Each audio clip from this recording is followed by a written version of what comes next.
and welcome back to Carry On with Griselda. As always, I am so grateful that you have stopped by to join us today.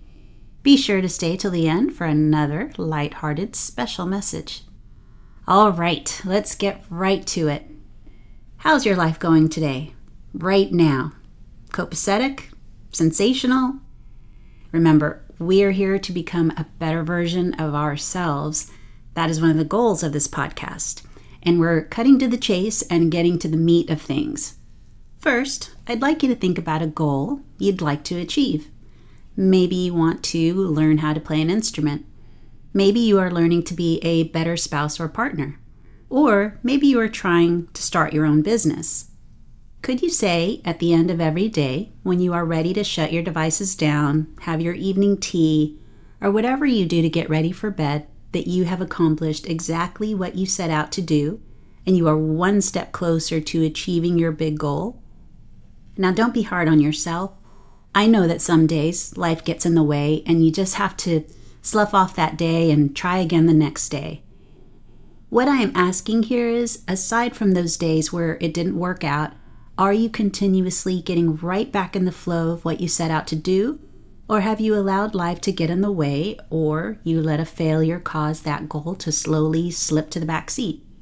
Whereas maybe it was one day that you didn't get any closer to your goal, then 2 days, then a week, then a month, then before you know it, you feel disappointed about all those days that have passed, and you're beating yourself up thinking about how much further along you'd be if you were diligently doing something during all those days. And maybe the reason you let that goal slip really wasn't in your control. Again, life happens. Or maybe it was in your control and you decided to let laziness get the last word, or unmotivation, complacency, those annoying limiting beliefs again. Allow me to introduce you to your big why. Not everybody has a goal. They don't have time, or they are just trying to get through every day. I've definitely been in that trap. Then there are others who don't want to work toward a big goal. They are happy as a clam in their shell. If you are listening, I really hope that you have a goal that you've been thinking about or are currently trying to pursue. I don't know if I'm the only one here, but I used to be one of those happy clams, just living day in and day out. And I was prepared to keep trucking along in whatever my current condition was. As long as all my needs were met, and they were, I had food, water, clothes, a roof over my head, the internet. What else could I need? But now that I'm in my 40s, I don't know. I'm looking back on my 20s and 30s and asking myself, could I do better? Am I willing to spend the rest of my life in default mode where I am living life as it comes? Or would I rather take the reins of my life, look for a new path, and steer it toward a hill or a mountain? That will mean I'll have to learn some new things I've never done before. I'll be out of my comfort zone. I'll have to battle with those pesky limiting beliefs. But in the end, after making it up that hill or mountain, I will feel so incredibly exhilarated. Yeah, I think I'll choose the latter. I mean, I already spent my 20s and 30s with nothing to show for it. What else am I going to do with the time that I have? Now, just so you know, I'm not mentioning everything. I don't mean to disparage myself.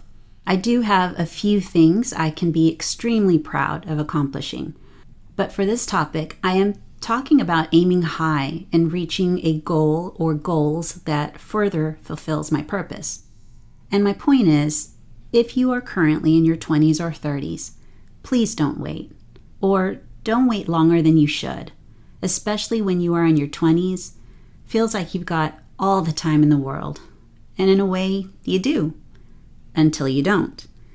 Sometimes I'll stop and think about the fact that I'm in my 40s now and it feels weird to me, like, what? I should still be in my 20s or 30s. I'm not putting the 40s down, not at all. I actually embrace where I'm at. It's just, in the scope of my whole life up to this point, what have I been doing all this time? Again, my point is, don't let life pass you by without going big for something in your life worth pursuing. And that brings me to your big why. Gosh, sometimes I just have so much to say, it takes me a while to get to the point. Thank you again for being here.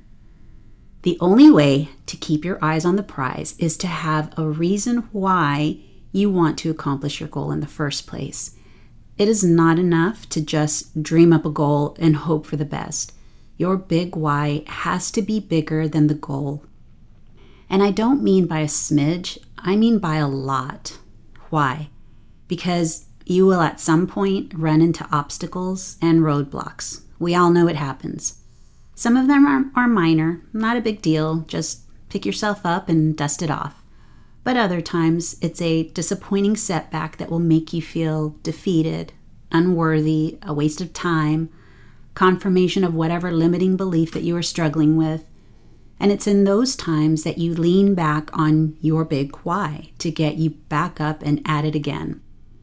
Just yesterday, in fact, although after recording this, it will be days later that you hear this, I dealt with a failure, something I was striving toward. I was trying to find a way to accomplish a thing.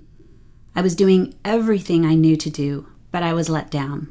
In that moment of receiving the news, I kind of froze in my disappointment and held my composure long enough to make sure that I didn't react in a way that would disappoint me even further. After a couple of minutes, the sadness wanted to creep in. I needed to figure out how I was going to carry on from there. And I was going over what I missed. Again, I did everything I knew to do. And I was stuck wondering if this was even meant for me at all. Had I wasted my time up to that point? But it's one of the goals that I had. At that moment, I felt like dropping it and forgetting all about it.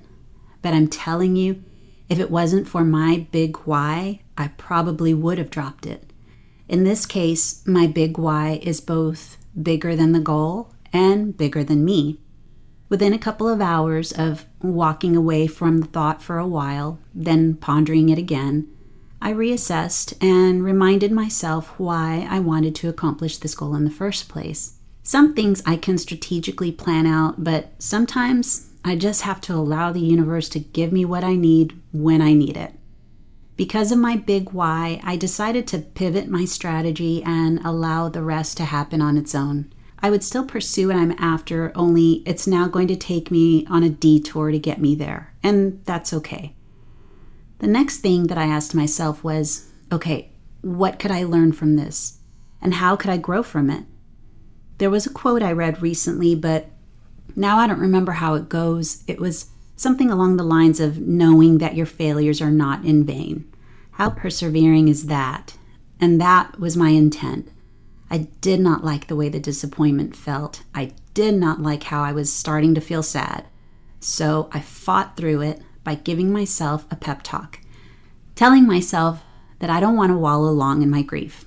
I was already looking for replacement emotions to trade out with the bad ones I was feeling.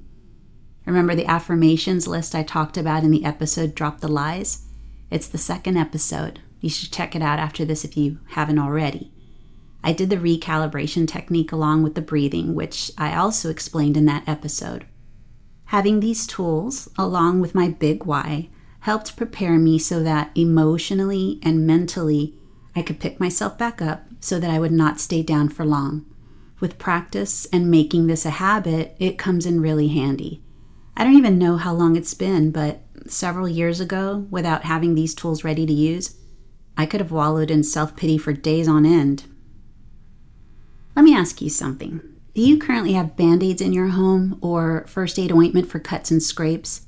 How about over-the-counter medication or remedies for when you get ill? Why? Are you expecting to cut yourself today or get sick? No, not necessarily, but you have them just in case, right?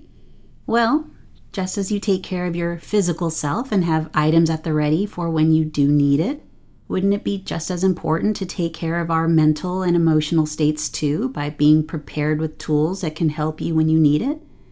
You should love and invest in yourself enough to prepare for the emotional owies, not just the physical ones. So getting back to the examples I mentioned earlier and your big why.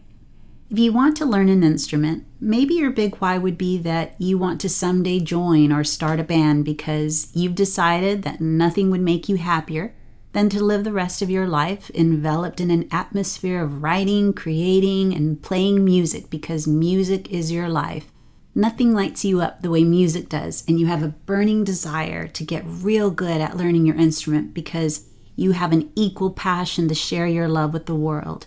You're practically bursting at the seams just thinking about it. That is a big why.